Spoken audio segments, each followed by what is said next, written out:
Hello అండి, ఈ వీడియోలో అయితే వర్క్ బ్లౌజు ఎలా కట్ చేయాలి, ఎలా స్టిచ్ చేయాలి, న్యూ మోడల్ బ్లౌజ్ని చూసేద్దాం.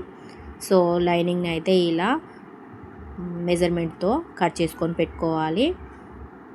మెయిన్ ఫ్యాబ్రిక్ చూసేయండి, నెక్ అనేది తక్కువ వచ్చింది, నెక్ డీప్ వెడల్పు అనేది ఎక్కువ వచ్చింది. సో ఇలా మిడిల్ పార్ట్ దగ్గర మనం ఈ టిక్ అయితే పెట్టేసుకోవాలి. లైనింగ్ని అయితే మనము కొలతలతో కట్ చేసుకున్నాం కదా, అది దీనిపైన మెయిన్ ఫ్యాబ్రిక్ పైన పెట్టేసి చూసేద్దాం. మనకు కావాల్సిన నెక్ అయితే 3, అదైతే 3.5 ఉందండి, ఎక్స్ట్రా ఉంది.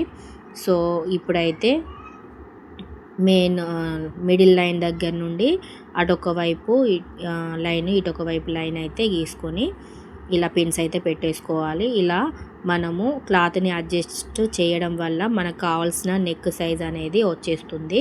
సో చూసేయండి, నెక్ అనేది ఈ వర్క్ అనేది ఇటు ముందుకు జరిగిపోయింది.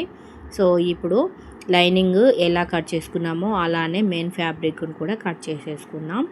ఈ వీడియోలో అయితే ఈ థ్రెడ్ వర్క్ ఉంది కదా అండి, నెక్ అది అయితే మిడిల్కి ఇలా కట్ చేసుకోవాలి. మనము పిన్స్ పెట్టాం కదా, అది అయితే ఈ వీడియోలో చూపించలేదండి, చూసేయండి. అదైతే ఒకటి కట్ చేసుకోవాలి మిడిల్లో. ఇలా మెయిన్ ఫ్యాబ్రిక్ని లైనింగ్ని యాడ్ చేసి ఒక స్టిచ్ అయితే వేసుకొని పైపింగ్ని కూడా కుట్టేసుకోవాలి.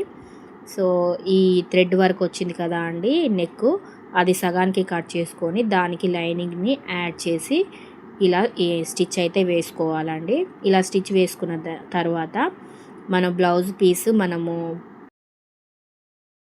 పైపింగ్ అయితే రెడీ చేసుకొని పెట్టుకున్నాం కదా, సో ఇది మనము ఎక్కడ మలక తిప్పాలనేది టిక్ అయితే పెట్టేసుకోవాలి.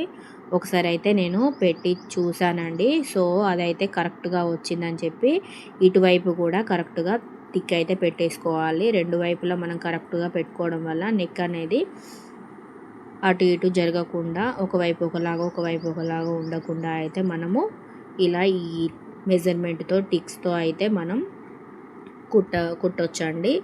సో చూసేయండి, ఈ ఆర్మ్ సైజ్ దగ్గర నుండి కూడా మనం కరెక్ట్గా కుట్టామా లేదా అని అది కూడా ఒకసారి చూసేసుకోవాలి. ఇలా అయితే ఒక స్టిచ్ వేసుకున్నట్లయితే చూసేయండి, బ్యాక్ సైడు కరెక్ట్గా కట్ చేసుకున్నాను ఖర్చులు లేకుండా. సో ఇంతే అండి న్యూ మోడల్ బ్లౌజ్ స్టిచ్చింగ్. నచ్చితే చిన్న లైక్ చేయండి.